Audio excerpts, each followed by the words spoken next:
Baik, Bismillahirrahmanirrahim. Assalamualaikum warahmatullahi wabarakatuh. Ada yang di Nana, Haba, minggu kemarin gak ngerjain tugas ya?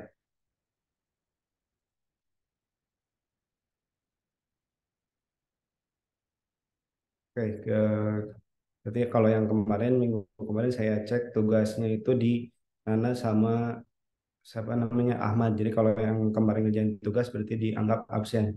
Kalau yang nggak ngerjain tugas nggak dianggap absen. Mungkin saya mulai saja untuk pertemuan kali ini kita membahas terkait dengan hardware terkait dengan perangkat-perangkat yang dibutuhkan eh, IoT. Nah, di antaranya apa saja? Yang pertama kita mulai.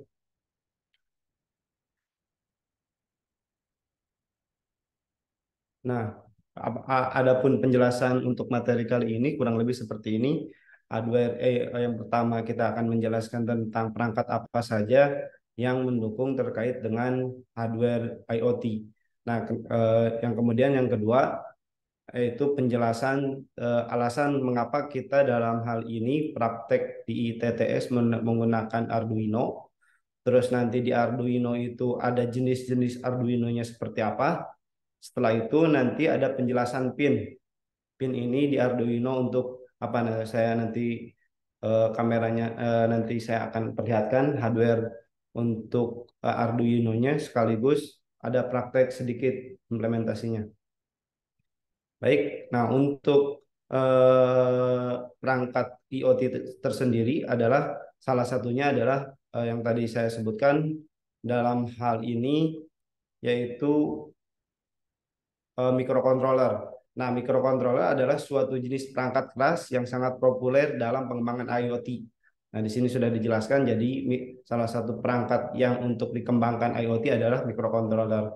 Nah, microcontroller ini digunakan sebagai otak dari perangkat IoT dan digunakan untuk mengendalikan sensor dan aktuator yang terhubung ke perangkat tersebut. Kemarin sempat dijelaskan apa itu sensor, kemudian apa itu aktuator. Nah, sekarang kita lebih ke perangkat intinya. Nah, beberapa jenis microcontroller yang sering digunakan, yang pertama adalah Raspberry.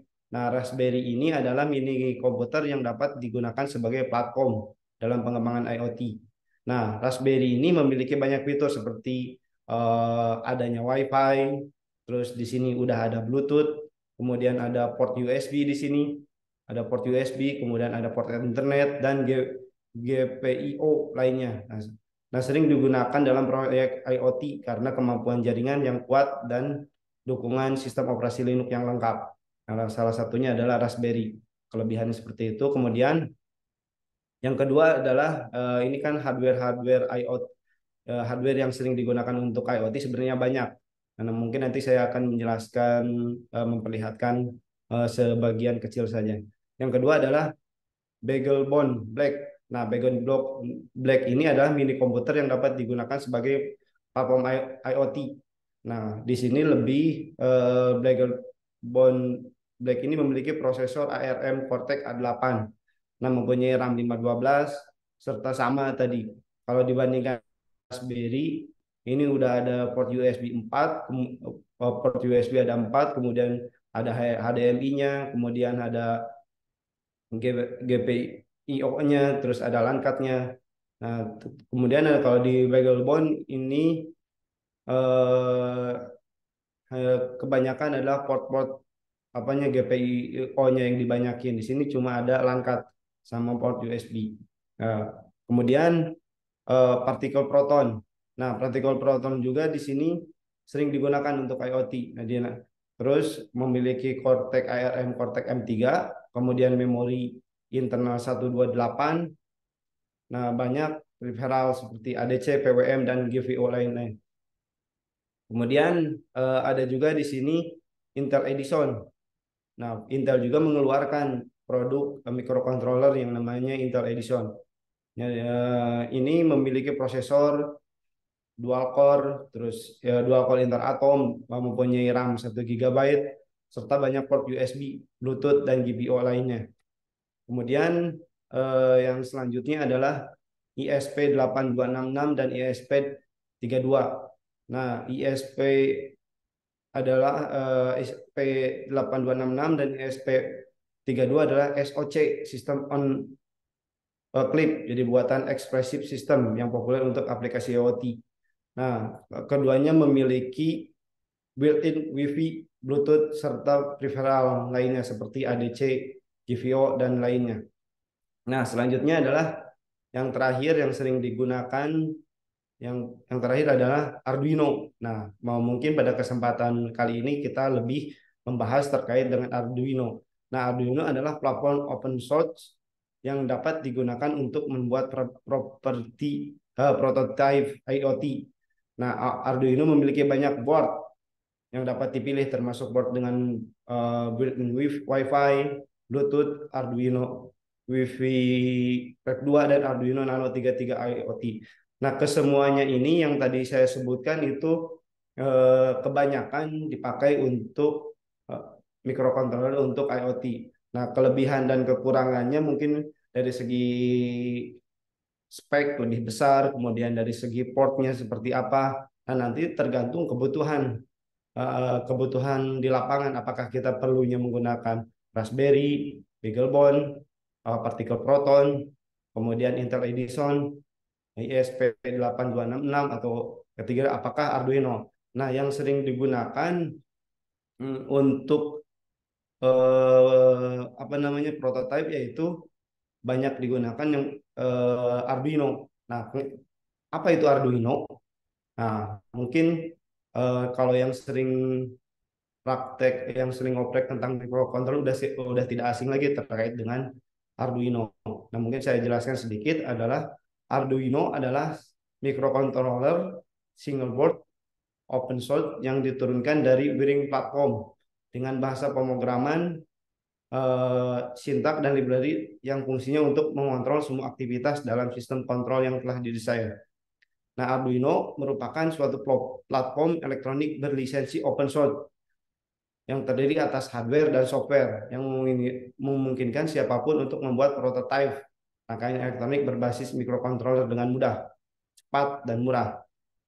Nah, kurang lebih seperti itu. Jadi pengertian Arduino ini suatu single board ini seperti ini. Jadi mempunyai single board, tapi nanti bisa dipasang apa namanya shield dan lain-lainnya. Terus Arduino itu berbentuk hardware dan software. Jadi building, ada softwarenya, ada hardwarenya. Nah, terus apa saja Arduino, yang single board, kelebihan Arduino. Nah, single board adalah modul elektronik yang berbentuk dan komponennya sudah jadi dan siap dipakai. Jadi kita tidak perlu lagi repot-repot menyolder ini serta memikirkan bagaimana rangkaiannya. Nah, seperti ini. Kemudian open source. Nah, maksud di sini adalah suatu perangkat yang bisa dikembangkan dan dibuat oleh siapa saja. Jadi tak ada hukum yang akan melarang jika ada yang mengembangkan. Jadi tidak akan, ketika kita akan mengembangkan produk yang dari Arduino, tidak akan dihukum gitu karena open source. Kemudian software.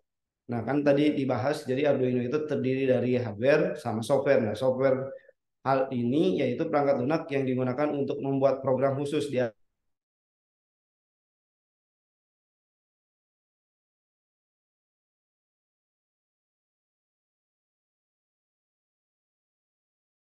dan mempunyai platform. Nah, pengertian platform menurut para ahli yaitu wadah atau program yang dikhususkan untuk mengeksekusi suatu proyek.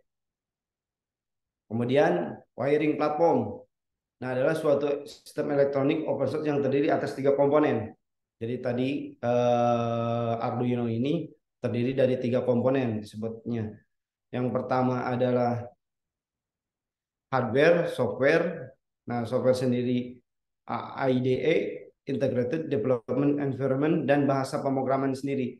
Jadi untuk memprogram microcontroller Arduino ini disebutnya ada 3 wiring platform disebutnya. Jadi sudah satu paket. Kemudian sintak. Nah, sintak ini merupakan suatu aturan yang wajib dipenuhi oleh programmer dalam menuliskan kode program yang berhasil dijalankan. Kalau nggak salah ini pakai pemrogram untuk Arduino ini pakai pemrograman bahasa C. Kemudian yang selanjutnya adalah ada library. Nah, library adalah kumpulan kode dalam suatu paket yang fungsinya untuk memudahkan pengguna dalam penulisan program Arduino. Jadi pengguna tidak perlu mengetikkan lagi kode panjang, melainkan hanya perlu mengimport saja. Nah, di luaran sana banyak pengembangkan Arduino ini bersifatnya open source, banyak pengembang-pengembang lainnya membuat library. Jadi kita contohnya akan menggabungkan antara Arduino dengan Telegram. Nah, harusnya itu kalau kita ngebuat itu panjang. Nah, kemudian ada programmer yang inisiatif, kreatif lah, buatlah library yang bisa digunakan oleh kita semua. Kemudian kenapa kita memilih Arduino? Ya, kalau dibandingkan dengan kelebihan Arduino dengan platform microcontroller yang lain tadi seperti Raspberry, kemudian apa tadi BeagleBone, kemudian partikel proton. Nah, kelebihan tersendiri dari Arduino memiliki bootloader sendiri. Nah, bootloader Arduino adalah suatu fitur yang memungkinkan kita untuk memasukkan program dari komputer ke papan Arduino, ke hardware tadi. Jadi dengan adanya bootloader, maka kita tidak butuh lagi chip programmer tambahan untuk menjalankan fungsi tersebut. Jadi tinggal coding di Arduino IDE, kemudian kita bisa langsung memasukkannya. Kemudian yang selanjutnya adalah kelebihan Arduino itu memiliki banyak library gratis. Jadi kita tidak perlu beli untuk library connect ke Telegram. Kita tidak perlu membeli, banyak tutorialnya gratis gitu. Yang dibagikan oleh programmer-programmer di luaran sana. Lain halnya dengan microcontroller lainnya tadi seperti apa namanya Raspberry dan lainnya pasti ada yang berbayar untuk menggunakan library-nya.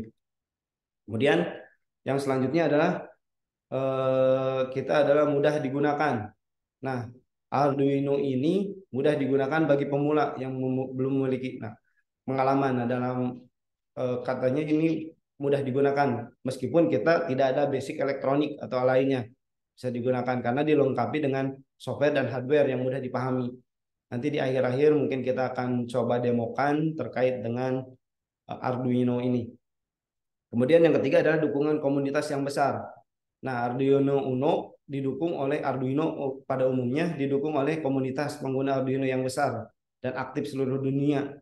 Nah, komunitas ini menyediakan tutorial, banyak tutorial dalam komunitas itu banyak tutorial, kemudian apabila kita bingung bisa berdiskusi, kemudian dan berbagai sumber daya lainnya yang dapat membantu pengguna dalam menggunakan Arduino. Kemudian yang tadi saya sebutkan banyak tutorial, kemudian kompatibilitas dengan banyak shield. Nah, Arduino kompatibilitas dengan banyak shield yaitu modul tambahan yang dapat dipasang seperti sensor, banyaklah sensor-sensornya. Ada sensor kamera, ada sensor cahaya, ada sensor laser, ada sensor suhu, banyak. Jadi banyak sensor-sensor yang kompatibel dengan Arduino. Kemudian yang selanjutnya adalah cocok untuk berbagai aplikasi. Nah, dalam hal ini seperti kontrol motor, kemudian pengukuran suhu yang tadi saya sebutkan, jadi cocok banyak tutorialnya apabila teman-teman ingin mengaplikasikannya. Nah, dalam Arduino ini banyak jenis-jenisnya.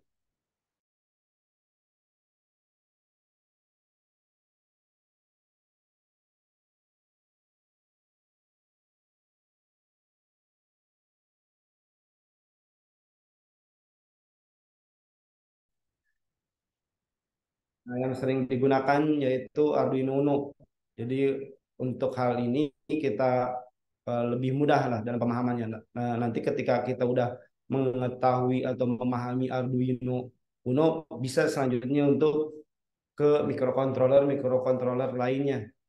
Karena pada prinsipnya sama, itu kita akan main di GPIO gitu, input output terkait dengan port. Kemudian ada yang namanya Arduino, banyak jenisnya sebenarnya. Kemudian ada Arduino 2 Milano. Nah, kata 2 Milano berasal dari bahasa Itali. Ini 2019 katanya, merupakan tahun peluncuran pertama dari Arduino. Nah, dari Arduino ini menggunakan spek dari microcontroller Atmega 168 atau Atmega 328.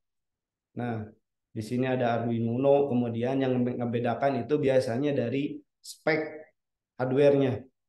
Nah, untuk Arduino Due Milano itu memiliki Atmega 328, kemudian Atmel SAM 3X8E, ARM Cortex M3E. Nah, biasanya ini pertama digunakan yaitu 32 bit. Kalau untuk spesifikasinya mungkin nanti bisa dilihat banyak referensinya. Kemudian di sini ada Arduino Mega. Nah, Arduino Mega ini tuh kalau dilihat dari mulai Arduino Uno, kemudian Arduino Due Milano, kemudian ada Arduino Mega. Nah, yang membedakan ini saya ulang sekali lagi itu hardware dari portnya.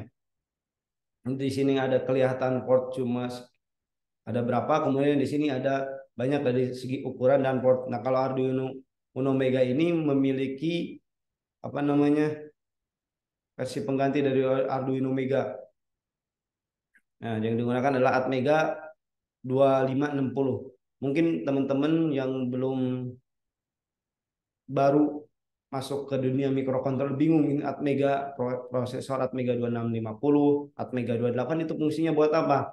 Balik lagi ini tergantung kebutuhannya nanti ketika kita akan membuat sebuah project dengan besar, apakah kita tinggal dilihat nanti spesifikasinya. Apakah kita cocok menggunakan Arduino Uno, Uno Mega atau Due Milano. Nanti tinggal dilihat spesifikasinya. Kemudian di sini ada cara tadi. Nah, di sini ada Arduino Pro Micro AT. Nah, di sini Arduino Mega 2650 versi pengganti dari Arduino Mega. Nah, digunakan adalah tipe Atmega. Nah, kemudian di sini ada Arduino Nano. Nah, Arduino Nano ini memiliki jenis Atmega 2328 atau 128. Nah, Arduino Nano ini kecil ukurannya. Nah, kecil ukurannya seperti ini. Arduino Nano pengganti pengganti Atmega. Kemudian di sini ada Arduino Pro Mini, lebih kecil lagi. Nah, Arduino Mega 2650 secara prosesnya itu versi pengganti. Nah, ya, masih sama versi pengganti Arduino Mega. Nah, 2650 mikrokontroler yang digunakan adalah tipe Atmega 2650. Jadi kalau secara prosesor itu masih menggunakan Atmega 2650. Kemudian mungkin dari segi portnya lebih dikecilkan. Kemudian di sini ada Arduino Mega. Arduino Mega itu ditambahkan USB kalau kita lihat. Kemudian Arduino Mega ADK ini merupakan Arduino yang menggunakan tipe mikrokontroler Atmega 2560. Nah, antar mukanya USB, kemudian untuk Arduino ini menggunakan antar muka USB untuk terhubung ke ponsel berbasis Android berdasarkan MAX 3421E IC. Nah, kalau kelebihan dari Arduino Mega ADK ini adalah memiliki port USB sendiri yang membuat board lebih simpel. Di sini mempunyai port USB. Kemudian singkatnya Arduino Mega ini bisa diubah menjadi Arduino Mega ADK dengan menambahkan shield USB. Shield nanti di